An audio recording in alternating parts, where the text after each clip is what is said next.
구독자 여러분 안녕하십니까? 말씀 앞에 만나서 참 반갑습니다. 우리가 성경의 표상에 대한 이야기를 나누고 있는데요. 오늘은 이삭에 대해서 한번 들어보려고 합니다. 아브라함의 아들 이삭에 관해서는요, 예수 믿는 사람들, 교회 다니는 사람들 대부분이 잘 알 것이라고 생각을 합니다. 이삭은 아브라함의 둘째 아들이지요. 아브라함의 아들이 몇이냐 하면은 하나라고 대답하는 사람이 꽤 많아요. 왜냐하면 이삭을 독자라고 했으니까요. 신약 성경에 독자라고 하지 않았습니까? 신약만 아니라 구약 성경에도 하나님께서 그렇게 말씀하셨어요. 내 독자, 내 사랑하는 아들 이렇게 말씀하셨잖아요. 창세기 22장에 보면은. 그래서 그 말들이 인상에 남았는지 아브라함의 아들이 몇이냐 하면 하나 이삭이라고 생각하는데 하갈에게서 난 이스마엘이 있지 않습니까? 그런데 이삭이라는 뜻은 웃음, 그런 뜻입니다. 웃음.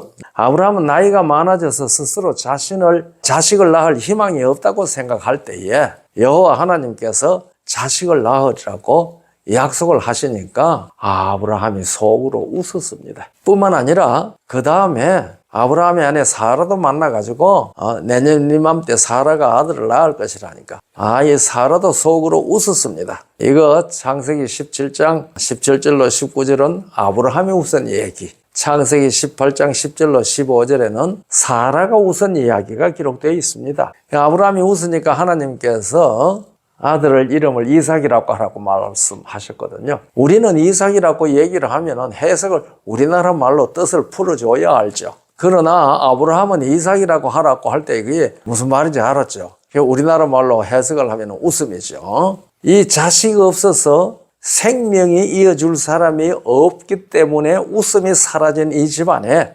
생명을 이어줄 자가 출생할 소망을 주셔서 생명을 받은 웃음을 주신 것입니다.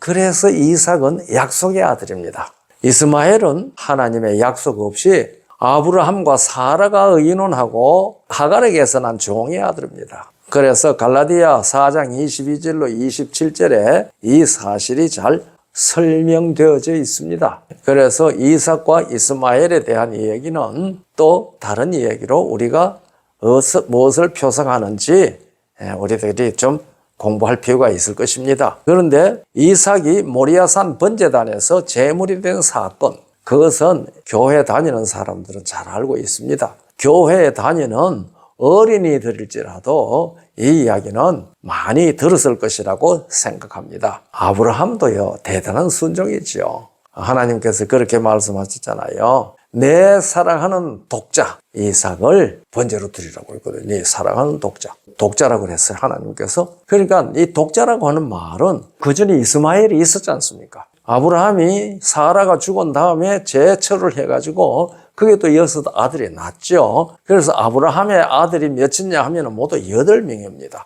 그런데 이때는 아직까지 사라가 살아있을 때니까 아브라함이 재혼한 때는 아니죠. 그래도 이스마엘이 있는데 독자라고 말씀하셨습니다. 그러니까 하나님 앞에는 이스마엘은 아브라함의 아들이 아닌데 왜 그런가 하면은 무슨 아들이 아니니까요? 약속의 아들이 아니기 때문에 그렇습니다. 하나님의 약속 안에 있는 아들만 하나님의 자녀들입니다. 아브라함도 독자 이삭, 사랑하는 독자 이삭을 하나님의 번제로 드리라고 하니까 예 하고 대답을 했죠.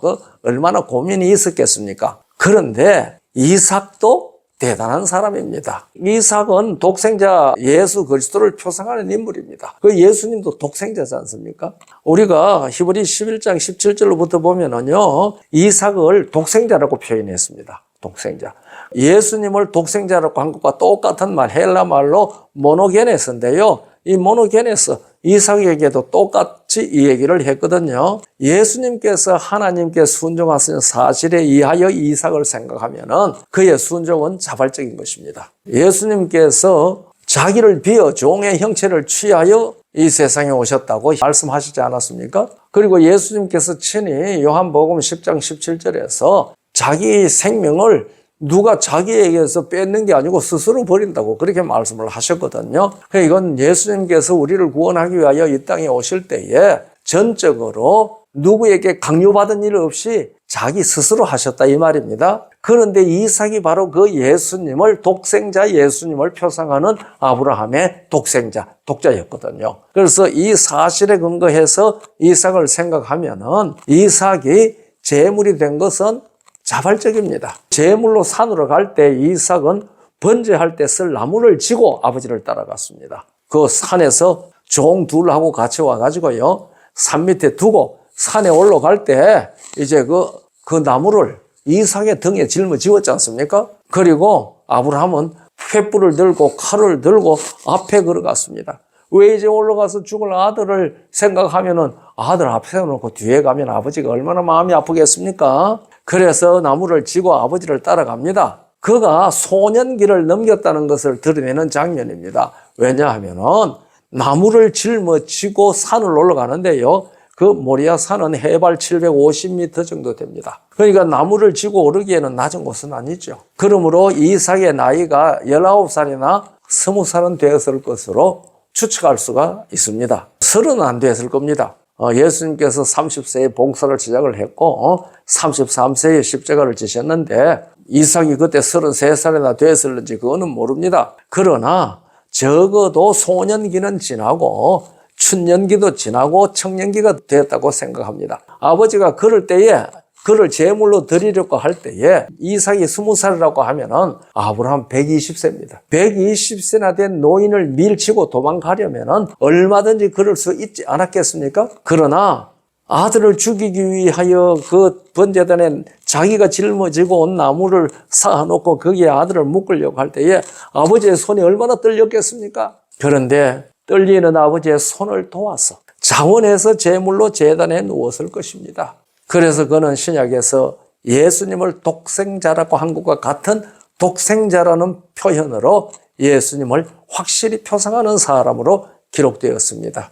그리고 이삭은 예수께서 죽으시고 부활하신 것을 잘 표상을 합니다. 히브리 11장 17절로 19절에서 이 사실을 성경이 설명합니다. 아브라함은 시험을 받을 때에 믿음으로 이삭을 드렸으니 저는 약속을 받은 자로 돼 그 독생자를 드렸느니라. 저에게 이미 말씀하시기를 내 자손이라 칭할 자는 이삭으로 말미암음이라 하셨으니 저가 하나님이 능히 죽은 자 가운데서 다시 살리실 줄로 생각한지라. 비유컨대 죽은 자 가운데서 도로 받은 것이니라. 그러니까 이삭이 제단 위에 누웠다가 죽지 않고 살아낸 것은 예수 그리스도께서 십자가에 죽으시지만은 부활하실 것에 대한 표상이 된다는 이 얘기입니다. 이 독생자라고 하는 말은 예수님을 요한복음 3장 16절에서 독생자라고 하지 않았습니까? 모노게네스, 하나뿐인 아들이라고 이해하게 됩니다. 독생자라고 말하면 말입니다. 그런데 이미 말씀드렸던 대로 이삭은 아브라함에게 하나뿐인 아들이 아니잖아요.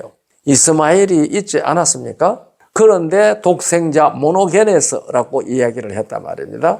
이삭을 독생자라고 하지 않았습니까? 그러니까요, 이 모노게네스는 하나뿐인 아들, 외아들이라는 그런 뜻보다는 유일한 아들이라는 뜻입니다. 유일한 아들이나 하나뿐인 아들이나 뭐가 다르냐, 그런 생각을 혹 하실는지 모르죠. 그러나 그 일을 할 아들은 그 아들뿐이다. 이럴 때에 유일한 아들이라고 하는 것이죠. 그러니까 아들이 여럿이 있지만은 그 일을 할 아들은 이 아들뿐이다. 그게 모노게네스라고 하는 말의 진짜 뜻입니다. 그래서 예수님은요, 물론 삼위 여호와 하나님뿐이니까 그 중에 말씀 하나님께서 사람이 되어 하나님의 아들로 신분으로 오셨기 때문에 독생자 하나뿐인 아들이라는 뜻으로 설명해도 잘못된 건 없습니다.